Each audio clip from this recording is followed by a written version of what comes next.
Asian Americans occupy a fly-by-night standing in the city's racial, artistic, and even erotic consciousness. A stigmatized people, at once immediate and abstracted, familiar and foreign, taken as a whole, though eminently complex. When in offhand conversation, Asian peoples become a characterless collective. We might be reminded of the mania for referring to Africa as if it were a country, and also of hostile 19th century Northwest propaganda that imagined a yellow horde. The phenomenon of Asia has occupied a central place in globalization's cultural and economic ascent. Philosophies from the Asian continent occupied the minds of European thinkers like Nietzsche and Schopenhauer. More to the point, peoples from the Asian continent have been an indispensable ingredient in the West's global primacy, particularly in the 19th and 20th centuries.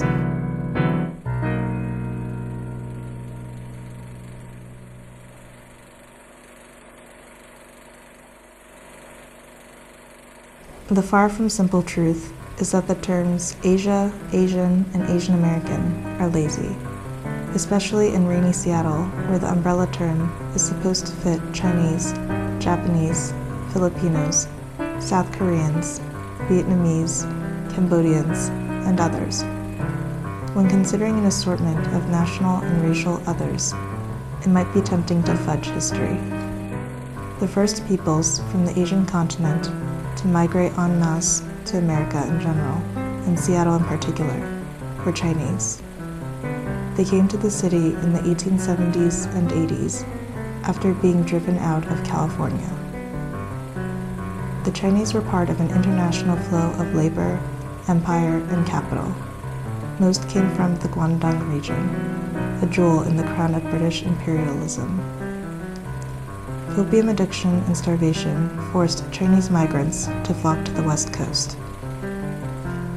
They worked as shopkeepers and as craftsmen, and in many other industries, but they worked most importantly as laborers for the railroad, for the ribbon of empire, whose unfurling was the most important event in the early history of Seattle.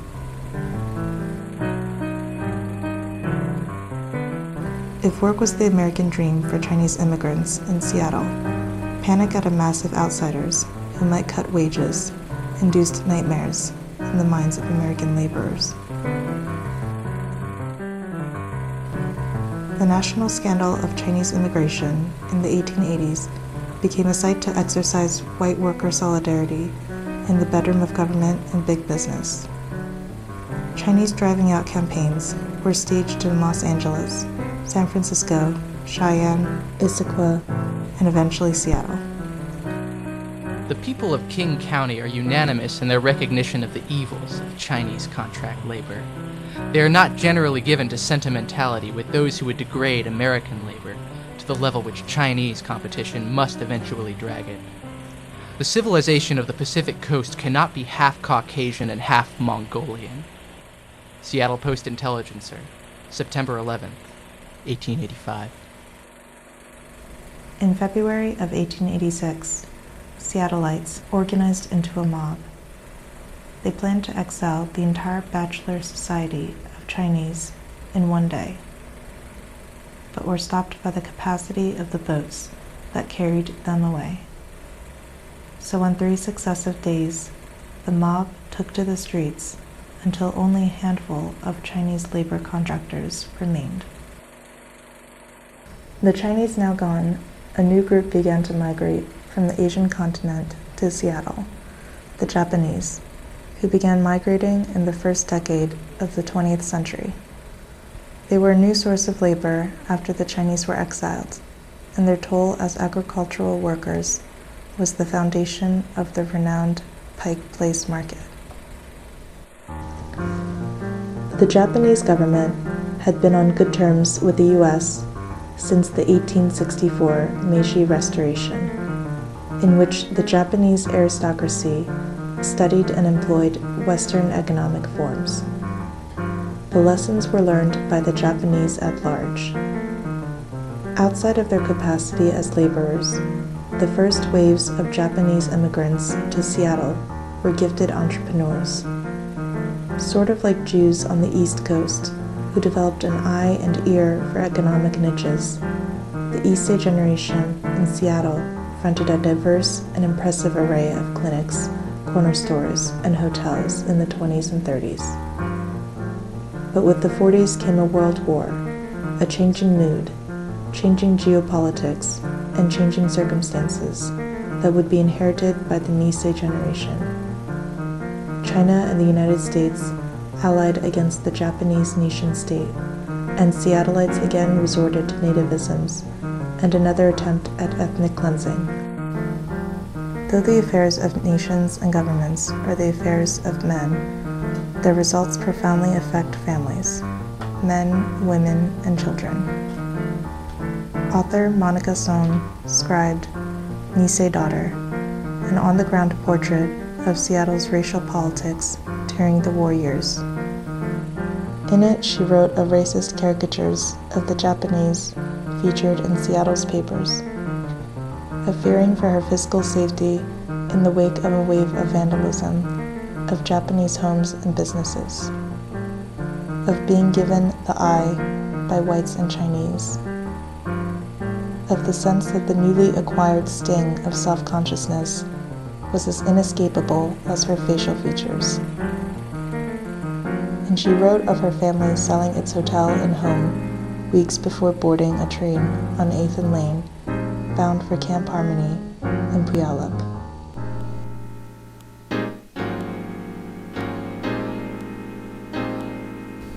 Both the Chinese and Japanese communities would return after their exiles in 1886 and 1942, respectively.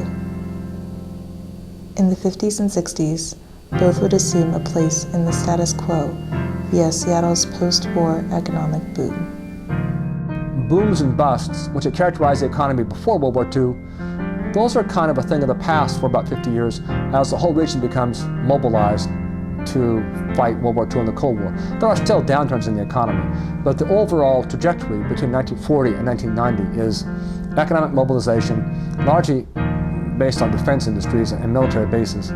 And in this whole climate of 50 years, restrictions on non-white migrants coming here are less, much less than before 1940. Seattle is the prime place to examine the ways in which immigrants assimilate into the American social order. Chinese turned Chinese Americans met the New World with their labor power. Japanese Americans met it also as laborers and also as entrepreneurs. Migrants from the Philippines chose a different path. Pinoys and Pinays arrived in Seattle in the 20s and 30s after being subjected to Spanish and American colonialism in their native land. Trekking up and down the West Coast in search of cannery and agricultural work, Pinoys and Pinays rejected the racialized American social order. They led the first integrated labor unions in the city's history. In 1935, eager Pinoys fought to block a law that would ban racial intermarriage. It's been said that the experience of being subjects of American colonialism gave Pinoys and Pinays a certain boldness and political swagger that many other immigrant communities didn't have. Pinoys and Pinays provide an example of an immigrant community that wasn't afraid to rock the boat. The New World generates inspiration from the chaos that beats upon us all. The false grandeur and security, the unfulfilled promises, the number of the dead and those about to die. All this will charge the forces of our courage and determination. The old world will die so that the new world will be born with less sacrifice and agony on the living. Carlos Bulosan. Even though the word ghetto resonates with Black historical memory, it has special significance for Asians and Asian Americans also. Migrants from China, Japan, and the Philippines congregated because they were segregated. The area known as the International District was one of the only places where Asian and Asian American Seattleites could live and do business. The reason why Chinatown developed as it did is that you look at the border of Chinatown in downtown Pioneer Square, right? The border is Occidental Street, and Chinatown was created east of Occidental Street. Mm-hmm. So there's no real one reason. It's obvious. It's segregation that led a lot of Chinese there. By the 1950s and 60s, the Seattle metropolitan area reaped and relished the commercial benefits of defense industries, like Boeing. Asians and Asian Americans experienced unprecedented levels of wealth accumulation, got opportunities to move up and out of the ghetto, and even attained a degree of acceptability. From 1882 all the way down to 1943, Chinese people in America could not become U.S. citizens unless they're born in the United States. The reason why they allowed the Chinese to become U.S. citizens first was because of the alliance between China and the U.S. During World War II. Filipino Americans would also be allowed to become naturalized citizens as with South Asians, and this is about the Luce Seller Act, and I think it's about 1946 or 47. And Japanese in America and Koreans in America could not become U.S. citizens until 1952. And by the time the Japanese and Koreans are included, all the other Asians and Pacific Islanders are included as well. So I think of it as a pivotal time because of how important the geopolitics were in terms of who can become naturalized and who cannot.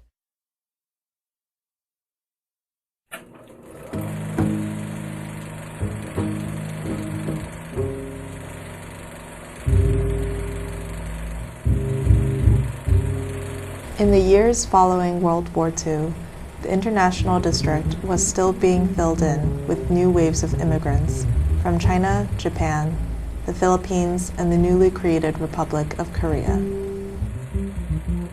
As the increasingly radical 1960s progressed, ideas of economic nationalism, particular to the tradition of Black radicalism, also took hold among Asian peoples, who themselves shared space on ghetto blocks with Black Seattleites.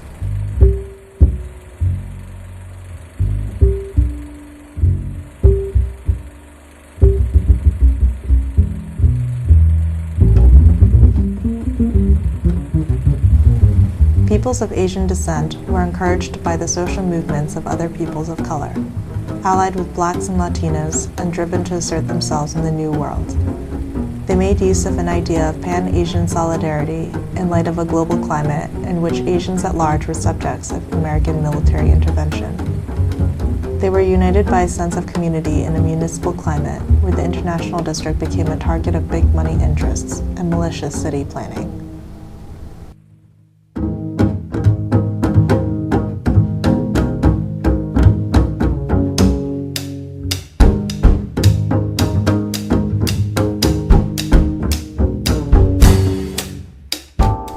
Years earlier, critics observing the Harlem cultural scene spoke of the new Negro. It may be said in retrospect that what was on display in Seattle in the 1960s and 70s was the new Asian.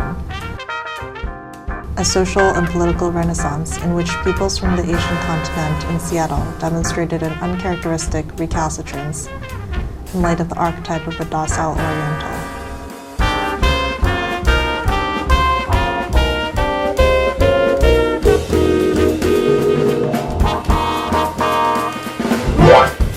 The forms of the Renaissance were social, economic, and political. Groups with an internationalist focus became part of student life in Seattle. The Oriental Student Union at Seattle Central Community College and the Asian Student Coalition at the University of Washington. Soon the newspaper, Asian Family Affair, appeared in newsstands across the city alongside the International Examiner. The newly formed Asian American Advisory Council published a report to the governor detailing the ways in which Asian peoples were misrepresented and insulted in Seattle's civic and cultural life. Ambitious city councilman Wing Luke was for many the public face of Asian American attempts to buck the marginality. Of a Chinese family who migrated sometime in the late 19th century, Luke lobbied relentlessly for urban renewal and preservation projects in the International District. When he suddenly died in a plane crash in 1965, it was for some a foregone conclusion that he would easily have been mayor of Seattle. In the spirit and memory of Wing Luke, and under the leadership of Bob Santos, Seattle's Pan-Asian Renaissance culminated in the early 1970s movement to save the International District. It was feared that the massive and unattractive kingdom would mean death to the historic community. Where previous generations of Asian Americans suffered to escape the ghetto, their sons and daughters rallied to preserve it.